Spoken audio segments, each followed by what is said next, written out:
What's up everyone and welcome to the Draft Dynasty channel. We are back with another scouting report, this time German JJ Peterka. And sorry I took a little bit of a break. I've been enjoying the nice weather. Was nice working on my tan, drinking a couple of beers. But now we back to business and we're gonna take a look at JJ Peterka. Let's take a look at his profile. So he is already 18 years old, 5'11", 192 pounds. So he's already pretty big and pretty mature physically. I don't think there's much room to grow physically. Is already pretty strong.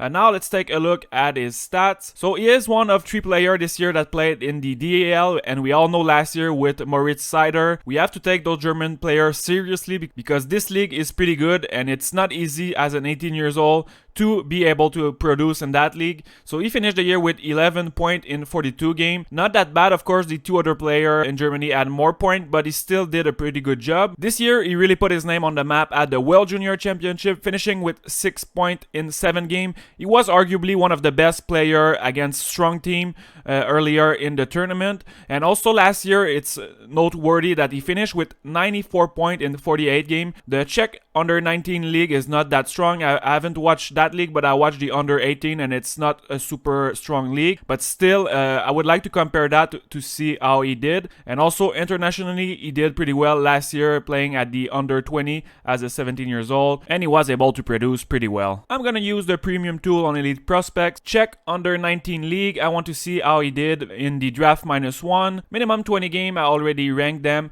And unfortunately, we only have 1 year sample size, so it's a bit useless. But there's one thing interesting. First of all, he was leading that league with a pretty big margin. And if we look, the number 2 player, Pavel Novak, he's a guy that went over to the WHL. So if we take a look at his profile, I think he finished the year with around a little bit over a point per game. So this gives us a little bit of an idea. And I think it's fair to say that if Peterka was playing in the CHL, I think he would have produced pretty well, given if we compare those two. It doesn't work like that, but still it gives us a pretty good idea. Alright, so let's start the footage. And you will be looking at the number 77 in the DEL. And the number one thing I like about his game with him, it's pretty easy. It's his skating. He's a very smooth and powerful skater. You can tell he has a lot of power in those legs. And even against men's, he was hard to push around. So he had great balance. There's a lot of time when I saw him bump into bigger, stronger player. And you would expect him to fall on the ice, but he's actually very strong on his feet and he's got a powerful stride. And if you want to take a look at the video I made on the top 10 best skater in the draft,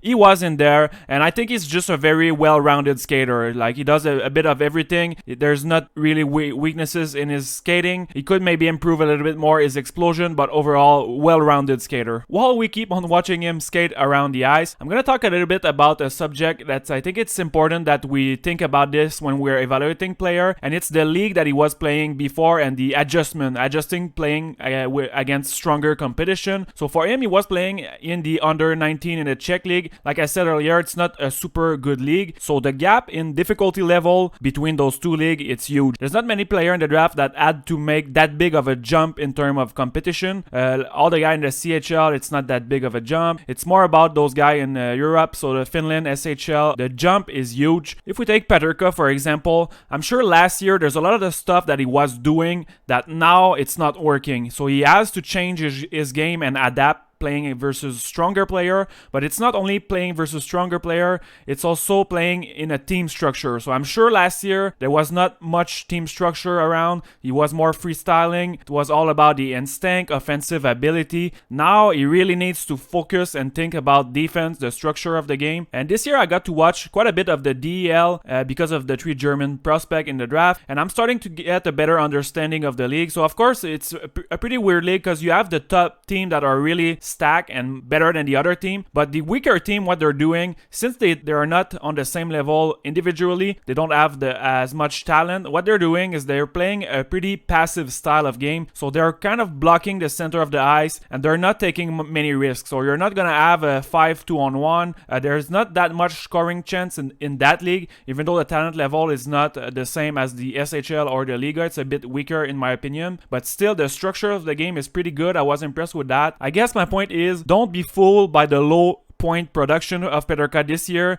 I think it's still very impressive what he did, just because there was 2 other prospects in Germany that had crazy good season. We're kind of overlooked his point production, but it still was a great year given he had more of a limited role. Instead of being the go-to guy offensively, he was more of an energy guy on the bottom 6. Let's transition to a different category, and I want to take a look at the defensive side of the game, because I think this year probably was for him the first year really where he tried real hard to play defense, and I could tell on the ice that he was always thinking about defense, and this is nice to see. I don't think he's really good right now defensively, but I think he has quite a bit of potential. All the tools are there, and he's smart enough, positioning, intensity, skating. He has a good motor, so he's most of the time he's at the right place at the right time, and he's trying. At least he's trying defensively. This is one thing that I really like about him. This is probably the biggest adjustment junior players are gonna have to do when they move up to the pro level. It's trying to bring up their defensive game, because in junior they're so good offensively. Doesn't really matter defensively, because they bring so much to the table offensively that it doesn't matter. But at the pro level, you need to bring up a little bit your defensive game, otherwise you're gonna be a liability at 5-on-5 if you don't put enough energy defensively. For Peterka, this is probably the area where he improved the most during the year. He's starting to be a lot more reliable defensively at 5-on-5, and he improved a lot in this area. And we've seen the same thing with Dylan Holloway this year. So he had to make a big jump in skills level, going from the Alberta Junior League to the NCAA, and you could tell that he was trying real hard to fit into a team structure, thinking about defense, trying to be a bit more physical. So his offensive ability were a bit affected by that, because he was thinking a bit more about his defensive game and other stuff. And this brings me to another interesting subject, and I read about that when I was studying in psychology at university, but it's automatic processing. This is kind of a muscle memory when you do something really without thinking about it, and this is very important in hockey because it's such a fast-paced game that you don't have the luxury to be out there and actively thinking. So you need to develop that into an instinct that you don't really have to think about it. Like all those elite defender, they don't really have to think about, okay, I need to be here because they're there. This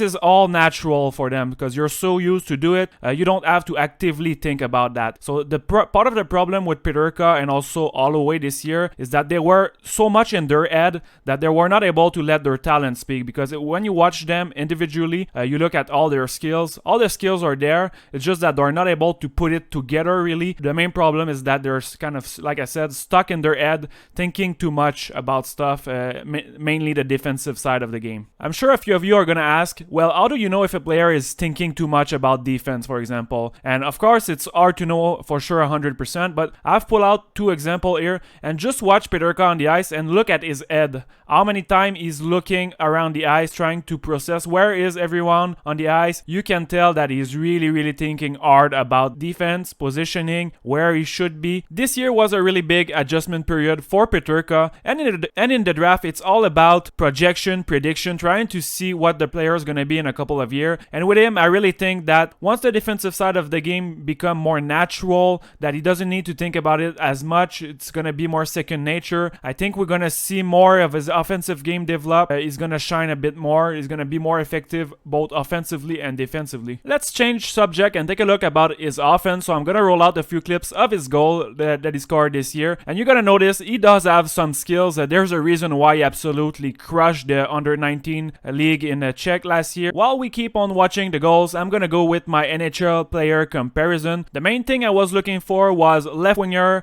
that are pretty good skater but also very strong on their feet. The first comparison I have, it's Michael Frolik, and the second one, Riley Smith. So two guys that are not necessarily going to be the driver. They're not going to drive your offense, but they can play with the top guy maybe on a second line. Another guy that comes to mind is Brendan Saad. So all in all, three guys that are very powerful, good straight line skater, and also those are all players that could play on your bottom six, kind of energy guy. I see Peterka kind of a safe pick because I think he's going to be able to play the bottom six if things goes really badly and he doesn't really reach his ceiling. I do think the floor is pretty high. Bottom of the first round in this draft, we talked about how young this team is.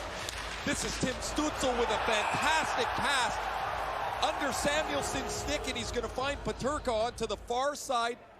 Whoa, what a sweet feed. no chance for Wolf. Let's transition to the playmaking ability and his vision, and this is something I was pretty impressed with him because a lot of the time he was able to make hard pass that I didn't think he would be able to do, and sometimes he's able to make very quick read. He have a bit of creativity, so his playmaking was something that took me a bit by surprise. The only problem is that a lot of time he's gonna miss kind of easy pass, or he's not gonna be able to complete a pass. He's always gonna be close to make the pass, but for some reason it's gonna hit a stick. He's not gonna be able to complete. All in all, I would rate his playmaking ability above average, but not elite or not great. And it's kind of the same with all his offensive tool, other than the skating that I think is elite. All the rest are all good to very good, but not quite elite. That's why it's pretty hard to evaluate, because everything is pretty good, but it's missing just a little something for him to take the other level and be dynamic offensively and be the driver. So for me, it's more of a complementary piece as of right now. But if he's able to, let's say, improve his stick handling or his shot and improve that to another level to be close to elite, would make him even more dangerous, and I think he would be very close to be a difference maker and be on your top 6, really borderline between a complementary piece and a driving piece. Peterka. Abschluss kommt von Alexandrov, der Doppeltorschütze von gestern. Kein Faktor hier in dieser Partie. Und jetzt die zwei schnellen 17-jährigen Reichel und Peterka. Reichel! 4:0. This one here was a really good example when I was saying he was able to make quick read. So good defensive play, and was really quick to counter attack and make that pass.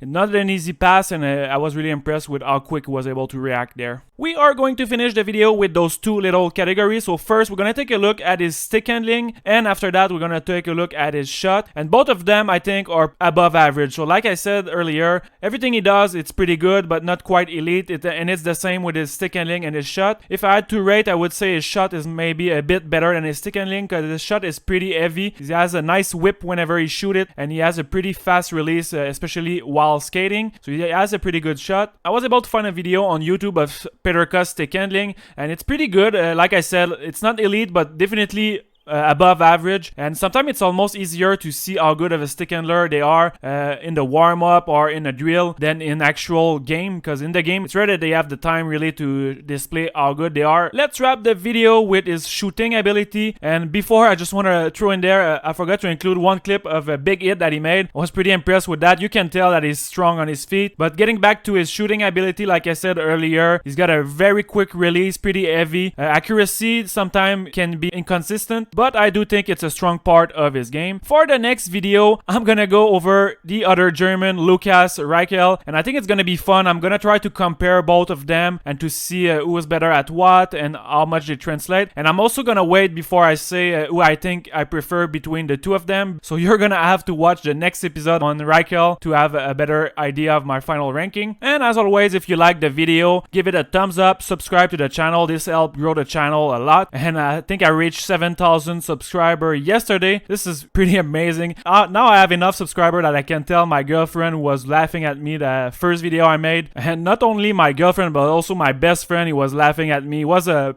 pretty big hater at first, but now he's starting to be more of a believer. Anyways, I'm glad I kept on grinding and putting video out there, and I want to say a big thank you to all the 7,000 subscribers to the channel. Thank you very much. See you on the next one.